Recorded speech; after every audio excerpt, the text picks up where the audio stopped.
আজকের কোর্টের কেসের আপডেট যেটা আজকে ছিল সেটা হচ্ছে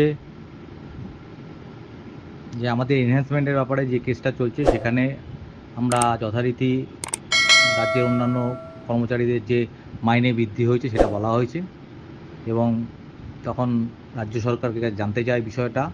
রাজ্য সরকার বলে যে কেন্দ্রীয় সরকার 1200 কোটি টাকা পাওনা আছে সেটা দিচ্ছে না, সেটা এই আর্থিক বছরে, যার ফলে মানে আগামী দিনে মাইনে দেওয়া মুশকিল হয়ে যাবে। সেক্ষেত্রে দাঁড়িয়ে রাজ্য এবং কেন্দ্র দুজনের কাছে বিচারপতি একটা জানতে চেয়েছেন যে লাস্ট 5 বছরে কেন্দ্র কত টাকা বাজেটে জন্য অ্যাপ্রুভ করেছে, কত টাকা কেন্দ্র বরাদ্দ করেছে এবং কত টাকা খরচা হয়েছে। কেন্দ্রকে আলাদা করে দিতে বলেছে এবং রাজ্যকেও আলাদা করে দিতে বলেছে যে তারা তাদের 40% বাবদ কত টাকা দিয়েছে, কত টাকা খরচা হয়েছে, এবং সর্বশিক্ষা মিশনকেও আলাদা করে বলেছে কেন্দ্র থেকে কত টাকা পেয়েছে 60% বাবদ, কত টাকা রাজ্য 40% হিসাবে দিয়েছে, কত টাকা তারা খরচা করেছে এবং কত টাকা তারা বাজেটে চেয়েছিল এবং কত টাকা ঘাটতি আছে। এই 5 বছরের টোটাল হিসাবটা চেয়েছেন।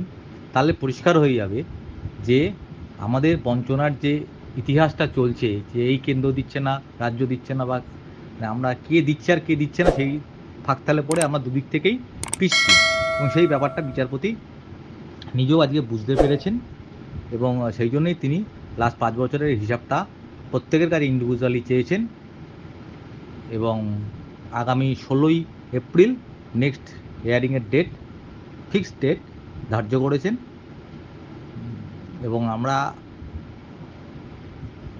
চেষ্টা করছি যত দ্রুত সম্ভব এই কেসের নিষ্পত্তি হয়। দেখছেন অত্যন্ত তাড়াতাড়ি কেসের ডেট পড়ছে এবং যা হচ্ছে সেটা আপনারা লাইভ স্ট্রিমে দেখতে পাচ্ছেন এবং যা ঘটছে সেটা আমরা পরিষ্কার করে জানিয়ে দিচ্ছি এবং যা অর্ডার প্রত্যেকটা কেসের ডেটের পর বেরোচ্ছে সেগুলো আমরা আপলোড করে দিচ্ছি, হিসাবপত্র আপলোড করে দিচ্ছি।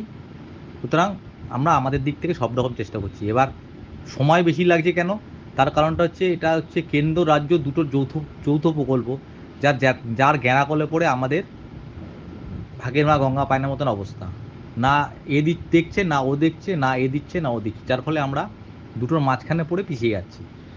কিন্তু তার জন্য তো হতাশ হলে হবে না, ঘরে বসে প্রলাপ গাইলেও হবে না, ফেসবুক হোয়াটসঅ্যাপে লেখালেখি করলেও কিছু হবে না, কারণ কোনো দিক থেকে কিছু হচ্ছে না। আপনারা দেখতে পাচ্ছেন সব রকমভাবে চেষ্টা চলছে, রাস্তা, আবেদন, কোর্ট, সব দিক থেকে চেষ্টা চলছে। বসে নেই, আমরা চেষ্টা করে যাচ্ছি এবং এই চেষ্টার আপনারা সামান্য অংশীদার হন, কারণ এই কেস চালাতে গেলে প্রচুর টাকা পয়সা খরচা হয়। সেই টাকা পয়সা কী খরচা হয় না হয় সেই হিসাবপত্র আমরা দিয়ে দিই।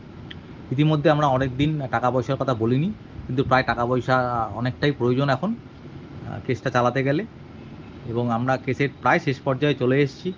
সুতরাং সবার কাছে অনুরোধ যে আপনারা কিছু টাকা পয়সা পাঠান।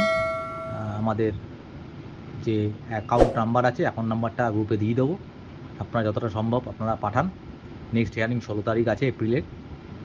দেখতেই পাচ্ছেন যে লাস্ট প্রায় 1.5 বছরের মধ্যে প্রায় 20-22টা হিয়ারিং হয়ে গেছে। আশা করছি দ্রুত মিটে যাবে, কারণ এই মুহূর্তে তো অন্য বিকল্প কিছু নেই। সুতরাং যতটা সম্ভব আমাদের এই রায়টা হাতে পেলে আমাদের আগামী দিনে সব ক্ষেত্রে সুবিধা হবে, সেই সরকারের কাছ থেকে চাওয়া হোক কিংবা আন্দোলন হোক, যা কিছুই হোক। সুতরাং অনেকেই ফোন করছেন, মেসেজ করছেন, কিন্তু ব্যক্তিগতভাবে এত লোকের ফোন মেসেজে উত্তর আজকে আর দেওয়ার মতো মানসিকতা নেই। এই গরমে রোদ্দুর মধ্যে জাস্ট ফিরেছি, তাই হোয়াটসঅ্যাপে একটা ভয়েস মেসেজ মাধ্যমে সকলকে বার্তা দিয়ে দিলাম, আপনারা সবাই এটা শুনে নেবেন। নমস্কার, ধন্যবাদ।